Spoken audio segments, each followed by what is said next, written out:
Hey guys, welcome to episode number 366. Today's Tuesday, so I have another tank tip for you. Today, I had no idea what I was going to shoot a video on, but ask and ye shall receive. I came down here into the basement to find my K1 Micro, all of it floating at the top of my stock tank. Pretty exciting time. Obviously nothing devastating because I can pick up all of this media and put it back where it belongs before the biologic cycle sort of expires in this media. So I'm going to grab all of this stuff, scoop it all up, and place it back in the barrel where it belongs.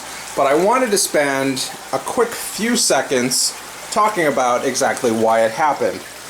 Now, not all DIY solutions are forever, and this is my biologic media barrel.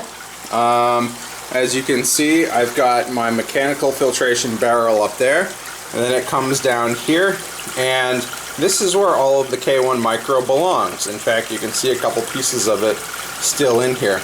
And this is a screen, a DIY bucket screen that was meant to keep the K1 in this barrel. But what happened was I came down here today and this barrel had fallen off. Now what I did was, as a temporary solution, I had cut a hole in the bottom of this barrel. I threaded a piece of tubing on there as sort of a makeshift gasket, and then I put some screen material on the front here and zip tied that on. What I should have done is gone out and bought a PVC adapter filter head, and I can take you over here and you can see what those look like. I've got one right here on my 40-gallon tank, and this obviously isn't going to let the K1 Micro through, and because it's pressure fit into a fitting, it means it's not going to go anywhere, and that's the correct thing to do.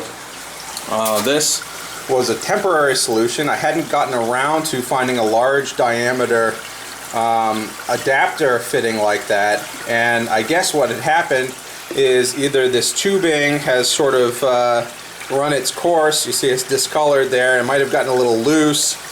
Some of the media might have piled up behind this thing, and because there is quite a bit of circulation in here, this thing might have just gradually shaken itself loose, and eventually it popped off, and then all of the media got out. So, lesson of the day is, when you're designing something, always over-engineer it, because this K1 media, the only bad thing that happened was it entered this side of the aquarium system.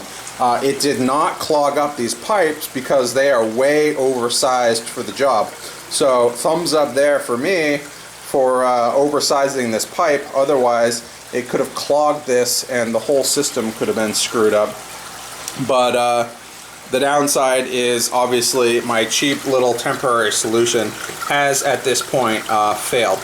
So buy the right parts the first time and save yourself the headache when something like this happens. Anyways guys, hope you enjoyed. I'm gonna clean this stuff up, and I'll see you guys later.